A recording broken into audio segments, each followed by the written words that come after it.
Hei alle sammen, klar for å knekke koden på smykkeprosjektet? I dag dykker vi ned i kriterium A, og jeg skal vise deg, steg for steg, nøyaktig hva du trenger å gjøre for å neile det. Ok, så du sitter kanskje der og føler deg litt fortapt. Med dette smykkeprosjektet, pust med magen. Du er på helt rett plass. Jeg vet det kan virke som et dygerfjell å bestige, men tro meg, når vi tar det steg for steg, er det mye enklere enn det ser ut som. Slapp helt av. Her får du en superenkel trinn-for-trinn-guide. Følger du denne, så er du i boks med kriterium A. Enkelt og greit. Så la oss sette i gang. Ok, la oss tenke på dette som et oppdrag. Ditt oppdrag for mandag. Mer spesifikt, hva du må ha klart til 23. mars. Så, lytt godt. Målet ditt er rett og slett å få ned alt du har gjort på kriterium A. Enten i boka di eller digitalt, det spiller ingen rolle. Og hør her, dette er viktig. Dette er ikke en prøve. Du får ikke en endelig karakter på dette. Poenget er å få tilbakemeldinger, slik at vi kan gjøre prosjektet ditt enda bedre. Det er din sjanse til å få hjelp, rett og slett. Så, oppdraget har 4 deler. Først begrunne behovet. Så planlegge researchen din. Deretter analysere lignende produkter, og til slutt lage en designbrief. Tenk på dette som veikartet ditt. La oss ta dem en etter en. Ok, da starter vi med steg 1. Begrunn behovet. Altså, vi må finne ut hvorfor vi i det hele tatt lager dette. Før vi tenker på design og materialer og alt det der, må vi spørre oss selv, hva er egentlig problemet vi prøver å løse her? Dette er det du må gjøre for steg 1, ganske rett fram. Gå inn på Managback og finn problembeskrivelsen. Les den, og så, med dine egne ord, skriv ned hvorfor dette problemet trenger en løsning. Og et lite tips. Har du allerede gjort dette og fått tilbakemelding fra medelever, ta med den. Det viser at du lytter og justerer underveis, og de er gull verdt. Da er vi over på steg 2. Planlegg researcharbeidet ditt. Nå skal vi samle ideer og informasjon. Og folkens, dette steget er så viktig. Det er her du legger hele grunnlaget for et skikkelig kult prosjekt. Ok, lytt nå, for dette er kanskje det aller viktigste jeg kommer til å si. Du må gjøre research først, selv om du tror du har den perfekte ideen allerede. Jeg vet, det er så fristende å bare begynne å lage, men ikke gjør det. De beste ideene kommer alltid etter at man har undersøkt litt. Og research er ikke bare én ting. Vi har 2 typer. Primær research, det er når du finner ut ting selv. Du kan intervjue noen, lage en liten spørreundersøkelse, eller teste ut materialer. Sekundær research, det er når du bruker info som allerede finnes, som bøker, nettsider, videoer. Du skjønner tegninga. Målet er å ha en plan for begge deler. Og når vi snakker om research, her er noen av materialene du kan se nærmere på. Vi har ting du kan støpe, som epoxy og leire. Ting du kan skjære i, som tre. Du kan forme ting, bruke smykketråd, lær, til og med små biter av glass, men da må du snakke med fru Larsen. Poenget er, du har masse å velge i.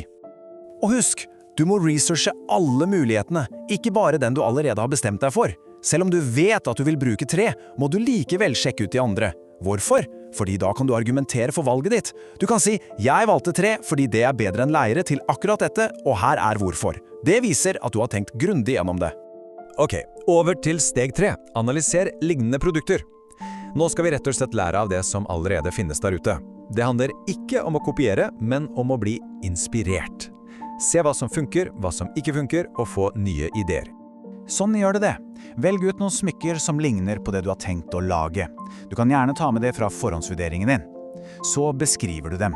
Hva er de laget av? Hvilke teknikker er brukt? Og så, det store spørsmålet, hvilket budskap sender de ut? Hva forteller de? Da er vi på steg 4, det siste steget. Utvikle en designbrief. Tenk på dette som selve oppskriften på designet ditt. Det er her alt arbeidet ditt samles og blir til en konkret plan. Og ja, designbrief høres kanskje litt fancy og komplisert ut, men det er ikke. Det er egentlig bare svarene dine på 5 ganske enkle spørsmål. Det er alt. Spørsmål 1. Hvordan skal designet ditt utforske identitet og følelser?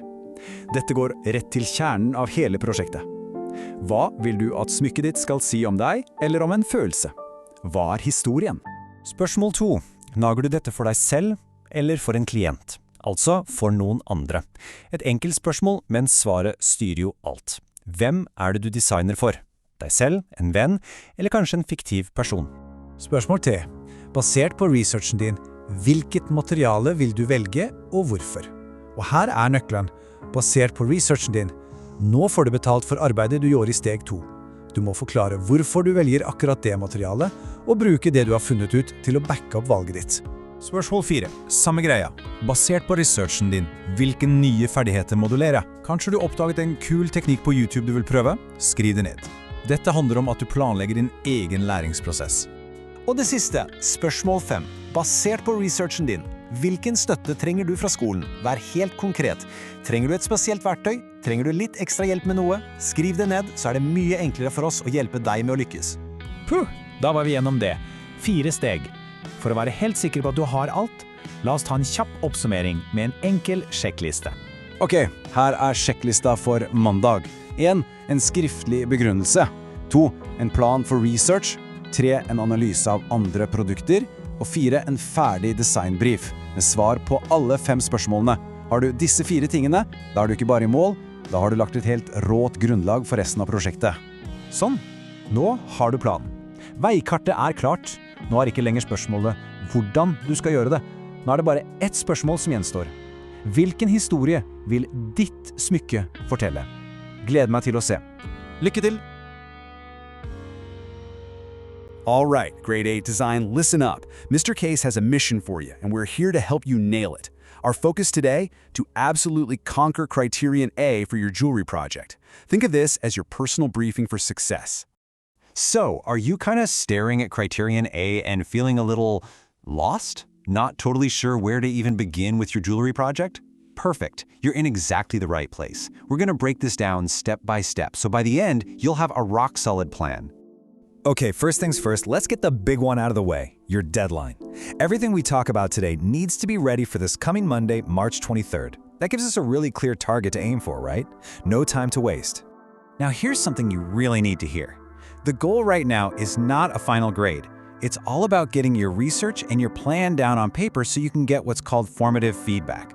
Basically, it's your chance to get some amazing advice before you start making anything. So the key here? Focus on the process, not on being perfect. Every great project, and I mean every single one, starts with a purpose. So your first task is to really get a handle on the why. We need to explain and justify the need for this solution. What's the actual problem we're trying to solve here? So here's your action plan. First, you're going to head over to ManageBack and find that problem description. Now I know most of you already did this on Monday. So take what you did, think about it, and write down in your own words why this whole thing even matters. And hey, that peer feedback you got, that's pure gold. Make sure you include that too. Okay, once you've got your why locked down, it's time to put on your detective hat. Your next mission is to investigate all the possible materials you could use to bring your ideas to life. You need to build a solid research plan. So, let's see what we're working with. And you have a ton of amazing options right here at school. You've got materials for molding, like epoxy and clay, stuff you can carve, like wood, and even other things like jewelry wire, leather, and glass. Now here's a key tip. Even if you think you know which one you want to use, your research plan has to explore all of these. Why? Because you want to be 100% sure you've picked the absolute best material for your idea. And as you're planning this investigation, just remember there are 2 main flavors of research. Primary research is when you go out and discover stuff yourself, like maybe you test how strong a material is, or you survey your classmates. Secondary research is when you learn from what other people have already figured out, from books, websites, videos. A killer plan is going to use a bit of both. All right, next up, no designer creates in a bubble, right? The next step is all about looking at what's already out there in the world. You're going to check out a bunch of similar products, get inspired, and really figure out what makes them tick. So when you're looking at other pieces of jewelry, here's what you're asking yourself. What's it made of? How do you think they made it? And here's the big one. How does it communicate something about identity or feelings? And don't forget, you need to include the piece you analyzed for your pre-assessment last Monday in this part. Okay, deep breath. You've got your why, you've done your material research, and you've analyzed other work. Now it's time to pull it all together. You're ready to create your design brief. This is basically the master plan, the blueprint for your unique creation. At the absolute heart of your design brief is this powerful idea right here, the statement of inquiry. Everything, and I mean everything, you plan needs to connect back to this idea that jewelry can communicate important messages. The big question is, how will your piece tell a story about identity and feelings? So your design brief is basically just you answering these 5 simple questions. 1, how is your design going to connect to that big idea? 2, Who's it for? You or someone else? 3. Based on your research, what's the best material and why? 4. What new skills are you going to have to learn? And 5. What help might you need? You answer those, and bam, your blueprint is done. We've covered the 4 big steps for Criterion A, and you're probably buzzing with ideas, ready to get started.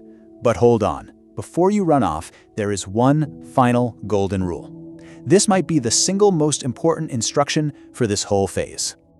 Look at the screen. Read it. Read it again. Do not start making yet. I know. It's the most tempting thing in the world. You've got these amazing ideas and you just want to create, but you have to resist the urge. Trust me on this. And you're probably wondering why. Well, it's simple. Great creations don't happen by accident. They come from a great plan. This is the secret sauce, right here. You do the hard work of researching and planning first, so that when it's finally time to create, you can do it with total confidence and purpose. So, let's recap. Your mission for Monday boils down to this checklist. You need to have a record of these 4 things: explaining the why, your awesome research plan, your analysis of other products, and your final design brief. That's it. 4 steps to success. And there you have it. That's your complete roadmap to conquering Criterion A. You have the plan, you have the steps, you know the golden rule. So the only real question left is the one that matters most. What important message will your jewelry communicate to the world? Good luck.